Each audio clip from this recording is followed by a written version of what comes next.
네, 안녕하세요. 주식은 역시 기리기리세의 기리십니다. 안녕하세요, 기리분들. 자, 오늘 증시 매우 뜨거운 모습을 나타냈습니다. 이게 다 엔비디아 덕분이다라는 얘기까지도 나올 것 같은데요. 오늘 어떠한 주요 소식이 있는지 빠르게 보도록 하겠습니다. 같이 공부하시죠. 렛츠 기! 첫 번째입니다. 이제는 갓비디아로 불러주세요. 자, 엔비디아를 보면은 이 노래가 생각나죠. 난 핸들이 고장난 에이톤 트럭. 어제도 급등하는 모습을 보였다고 하고요. 벌써 926.69달러까지 올라가는 모습. 지난주만 하더라도 750달러인가 딱 이날이었죠, 이날. 그때 1000달러 리포트가 쏟아져 나온 게 바로 지난주였던 것 같은데, 그런데 그 이후부터 계속 쭉쭉쭉 급등하더니 어느덧 여기까지 왔습니다. 그리고 이 와중에 애플은 또 쉬어가는 모습을 보여주며 진짜 시가총액 2위 자리가 바뀔 수 있다고 하네요. 다만 이 와중에 대표적인 고점 신호라고 할 수 있는데요. 엔비디아 이사 2명이 자사 주식을 2,500억 정도 물량을 매도했다는 소식이 나왔습니다. 여러분들이 아시다시피 그 회사를 가장 잘 아는 사람이 누굴까요? 맞습니다. 그 회사의 이사, 그 다음에 뭐 대주주 등 당연히 그 회사를 잘 알 수밖에 없는데, 그 사람이 매도했다는 거는 당연히 이제는 좀 고평가가 아닐까요? 라는 얘기가 나올 수밖에 없겠죠. 물론 워낙 큰 기업이다 보니까 한 2,500억 정도는 기스도 안 날 것 같긴 한데, 그럼에도 약간의 걱정은 나오고 있다고 합니다. 과연 엔비디아 오늘은 안 될 것 같고 내일 아니죠, 다음 주에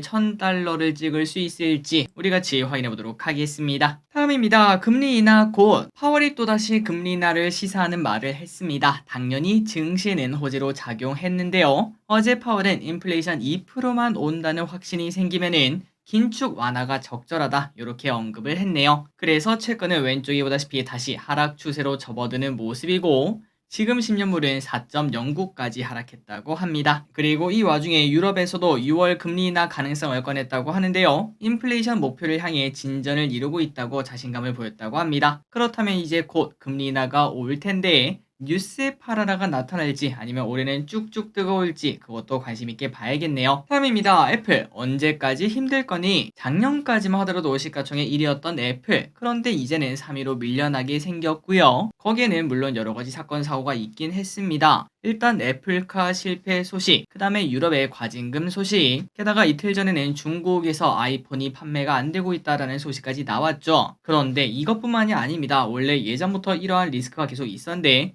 바로 AI에서 뒤처지고 있다는 게 포인트라고 합니다. 올해 온디바이스 AI 삼성에서 꺼내지 않았겠습니까? 그래서 애플도 당연히 꺼낼 거라고 예상을 했는데, 하지만 애플이 하지 못할 거라고 하니까 AI 경쟁에서도 뒤처지고 있다는 평가가 나오고 있다고 하네요. 그래서 그런지 올해만 하더라도 벌써 12% 정도 하락한 애플, 엔비디아와 분명 비교가 될 수밖에 없습니다. 떨어지는 칼날을 만들고 있는데 과연 여기서 귀신같이 또 역시 애플이라는 얘기가 언제 나올지 보도록 하겠습니다. 다음입니다. 스웨덴 32번째 나토 회원국. 스웨덴이 드디어 나토 회원국에 가입이 되었다고 합니다. 참고로 2년 전에 러시아가 우크라를 침공하자마자 깜짝 놀란 스웨덴이 바로 핀란드와 함께 나토 가입 신청서를 보냈었는데요. 그런데 이제서야 확정이 되었다고 합니다. 이거는 TMI지만 그 반대를 한 사람이 누군가 봤더니 튀르키예와 헝가리가 반발했다고 합니다. 그럼에도 불구하고 어쨌든 이제 스웨덴이 가입하게 되었고, 그러다 보니까 러시아가 결국 나토의 그 결집력만 더 강하게 키워주는 모습이 나타나고 있는데, 개인적으로는 여기서 추가적인 나토 vs 러시아 이 구도만 나오지 않기를 진심으로 바랄 뿐입니다. 다음입니다. 비만약이 이제는 주사가 아니라 알약 시대가 곧 열린다고 합니다. 노보 노디스크가 비만 치료제 시장에서 또 한 번 앞서 나간다고 하는데요. 이번에는 알약을 통한 체중 감량 임상시험에 성공을 했다고 합니다. 그래서 당연히 급등을 하고 있다는 소식. 그렇다면은 경구용 약, 그러니까 먹는 약의 이름이 뭔가 아미크레틴이라고 하는데요. 12주 만에 13%나 체중이 감량되는 모습이 나타났습니다.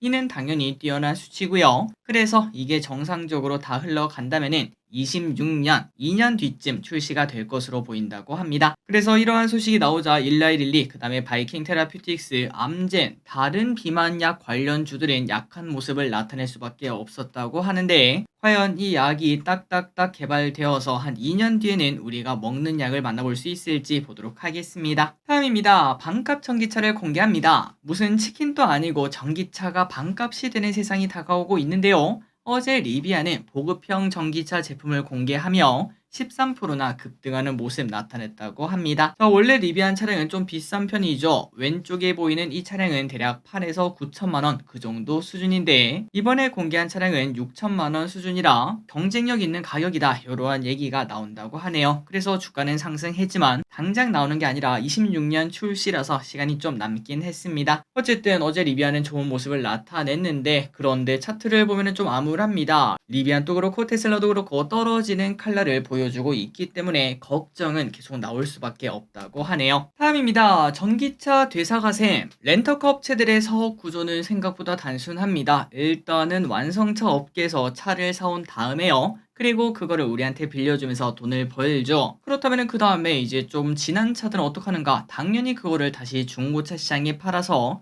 현금화를 한 다음에 또 새로운 차를 사는 그러한 간단한 구조로 이루어져 있습니다. 그래서 우리가 가끔 중고차 사러 중고차 시장에 가면은 한 3, 4년밖에 안 됐는데 10만 킬로가 넘는 차량 대부분 다 렌트카였던 걸 확인할 수 있죠. 그런데 여기서 문제가 있다고 합니다. 요즘 들어 전기차 가격이 계속 하락하다 보니까 당연히 중고 전기차 가격도 하락할 수밖에 없겠죠. 그렇다면 SK 렌터카 등 이러한 렌터카 업체들은 수익성 악화가 나타날 수밖에 없다고 합니다. 그러다 보니까 SK 렌터카에서 우리가 전기차 어쨌든 사오긴 사올 건데 그런데 이거 혹시나 그 나중에 전기차 분위기가 더 나빠지고 너희가 전기차 가격을 계속 내리다 보면은 우리가 중고차 팔 때 손해볼 수밖에 없다. 그러니까 만약에 우리 예상보다 중고차 가격이 더 떨어졌을 시 너희가 우리 그 전기차를 다시 사가는 바이백 옵션을 넣어달라. 이러한 요구가 최근 들어 나타나고 있다고 합니다. 그러니까 완성차 업계들한테 우리가 만약 손해보면은 너희도 같이 손해 좀 보자 이렇게 말한다는 거겠죠. 그런데 이거는 우리나라만 있는 흐름이 아니라고 합니다. 이미 전 세계에서 렌터카 업체들은 대부분 이러한 현상이 나타나고 있다는 소식. 그만큼 전기차 중고차 가격이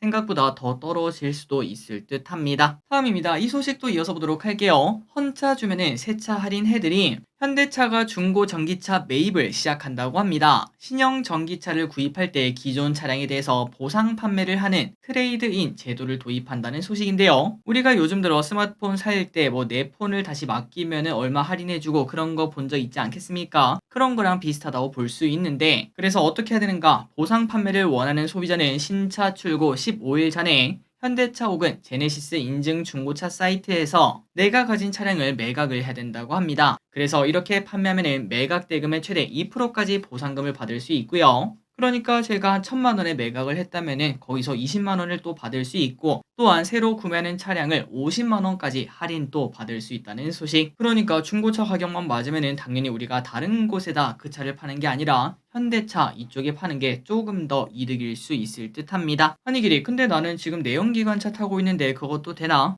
그것도 당연히 된다고 합니다. 만약 기존 차량이 내연차나 하이브리드카일 경우 매각 대금의 4%까지 보상금을 받을 수 있고 전기차를 구입한다면 30만 원까지 할인을 해준다고 합니다. 참고하시기 바래요. 다음입니다. 홈서비스 시장 성장. 가사도우미라는 말을 들으면 상류층의 전유물 같은 느낌이 듭니다. 그러니까 우리한테는 그 드라마에서만 볼 수 있는 그런 분들이라고 말할 수 있는데 하지만 이제는 꼭 그렇지는 않다고 하네요. 홈서비스 앱을 이용하는 사람들이 폭발적으로 늘고 있다는 소식입니다. 작년 4월 기준으로 홈서비스 앱을 사용하는 사용자가 350만 명을 넘어섰다고 하는데 그러다 보니까 홈서비스 앱 시장도 급성장 중이라고 하고 비대면 모바일 세탁 서비스를 운영하는 한 회사는 20년 이후 매년 약 2배씩 성장하며 작년에만 500억의 매출을 달성했다고 합니다. 그렇다면 사람들이 돈이 많아졌나 이러한 홈서비스를 왜 쓰나 봤더니 가성비보다 시성비를 중요시하는 사람들이 많아졌기 때문인데요. 그러니까 내가 청소하면서 뭐 스트레스 받고 시간 쓰고 그거보다는 차라리 내가 그때 뭐 다른 일을 하던지 혹은 푹 쉬겠다 이렇게 선택하는 사람들이 많아진다고 합니다. 그러니까 이제는 가성비가 아니라 시성비가 더 중요한 시대가 왔고 그러다 보니까 홈서비스 시장이 성장을 하게 되며 게다가 예전에는 그 모르는 사람을 우리 집에 데리고 오는 거를 조금은 꺼리지 않았겠습니까? 하지만 이제는 신뢰도도 높아지기 때문에 선택하는 사람들이 많아진다고 합니다.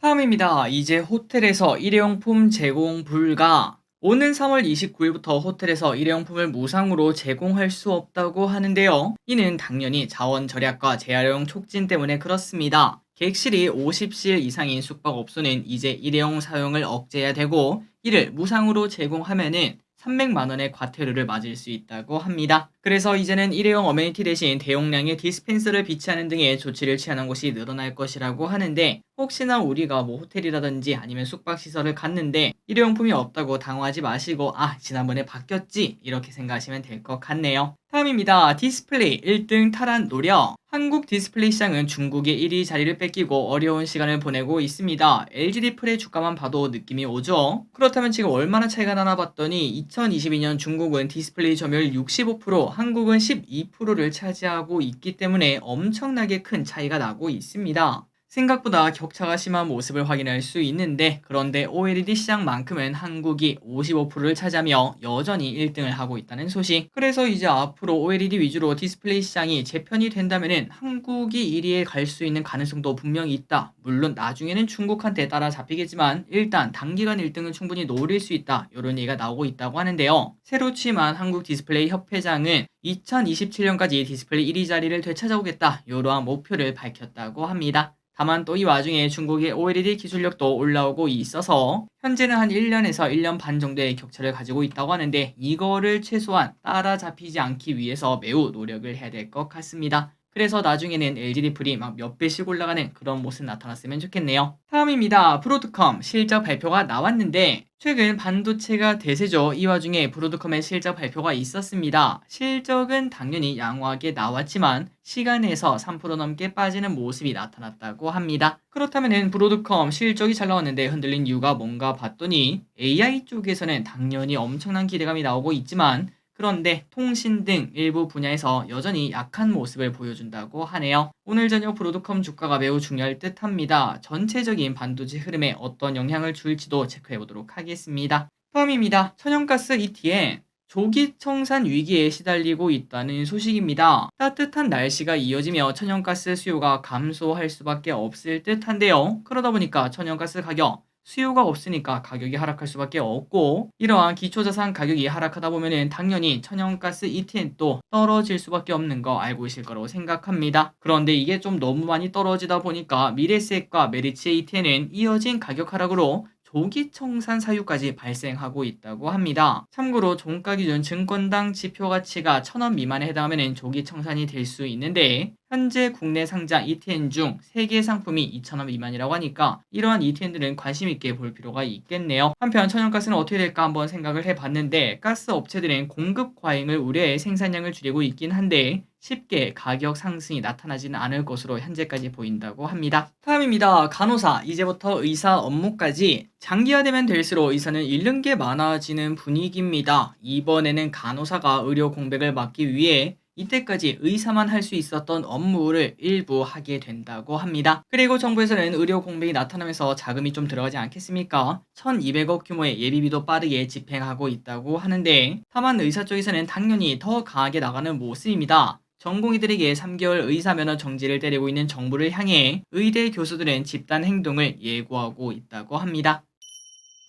다음입니다. 엔터주 오랜만에 상승하는 모습. 오늘 엔터주 중에서 판타지오가 상한가에 가는 모습이 나타났습니다. 그 이유는 유상증자 권리락 효과라고 하는데, 그런데 뭐 이것 때문인지 모르겠지만 오늘 판타지오뿐만 아니라 다른 엔터주들도 조금씩 상승을 했다고 하네요. 물론 기르분들 머릿속에 차트가 딱 둥둥 떠오를 겁니다. 다 떨어지는 칼날이죠. 그렇기 때문에 확실한 호재가 나온 것도 아니고 겉터양이 터진 그런 것들도 아니라서 걱정은 조금 더 이어지겠지만, 이 와중에 유안타증권에서는 1분기에는 엔터주가 바닥치고 이제는 진짜 상승할 것 이렇게 전망했다고 합니다. 그 근거는 2분기에 엔터사들의 아티스트가 복귀를 하기 시작하면서 글로벌 수혜가 기대가 된다고 하는데, 사실 엔터주도 뭔가 좀 게임주랑 비슷한 느낌 아니겠습니까? 기대되는 아티스트가 컴백을 하게 되면 당연히 수익이 높아지고 그걸 기대하고 주가가 올라가는 구조긴 한데, 과연 1분기, 사실 이제 얼마 남지 않았죠. 진짜로 1분기에 반등을 해낼 수 있을지 보도록 하겠습니다. 다음입니다. HLB라고 할 때 살걸. 바이오 중 HLB가 아주 미친듯이 급등하는 모습입니다. 미국의 처방약 급여 관리 업체들이 HLB 간암 신약을 올해 처방약 예상 목록에 넣는 모습이 나온다고 하는데요. 그래서 오늘 HLB는 최근 들어 계속 올라가고 있죠. 겉토양 이후 계속 급등하고 있습니다. 그리고 오늘 또 급등하는 모습이고 HLB 형제들도 덩달아 상승하고 있다고 합니다.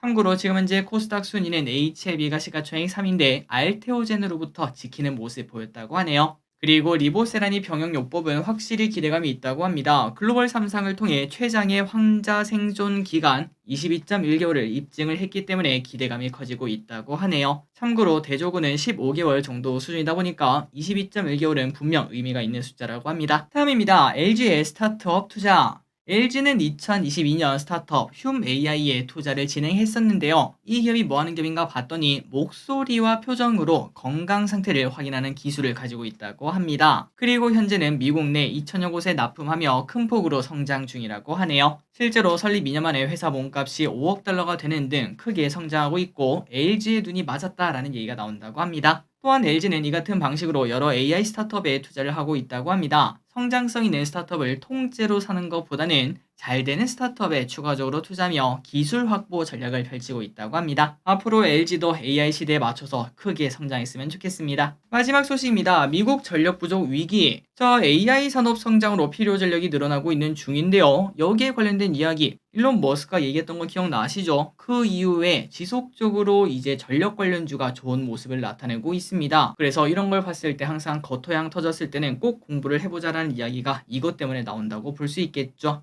어쨌든 계속 보자면은 미국 조지아주의 산업용 전력 수요는 사상 최고치로 급증하고 있다는 소식. 또한 앞으로 신규 전력 사용량은 최근에 17배에 달할 것이다. 이러한 전망도 나오고 있습니다. 이렇게 전력 수요가 늘어난 것은 바로 AI 때문인데요. 2022년 미국 내 2,700개의 데이터 센터가 미국 전체 전력의 4%를 소비하고 있고 26년이 되면 6%까지 소비할 수 있다고 합니다. 그러다 보니까 일부 기업은 자체적으로 전력 생산에 나서고 있다고 하며 한편 충분한 전력이 확보가 되어도 전력망에 연결하는 것이 쉽지 않다고 합니다. 송전선 설치 위치, 비용 등 다양한 문제가 있기 때문에 앞으로 전력에 관련된 이야기가 계속 나올 수 있을 듯 합니다. 관련주 계속 봐야겠네요. 자, 오늘의 공부 여기까지 끝났습니다. 오늘 저녁 미국장 또 뜨겁길 바라고 다음 주 월요일 또 뜨겁길 바랍니다. 지금까지 기리셨습니다. 빠이요.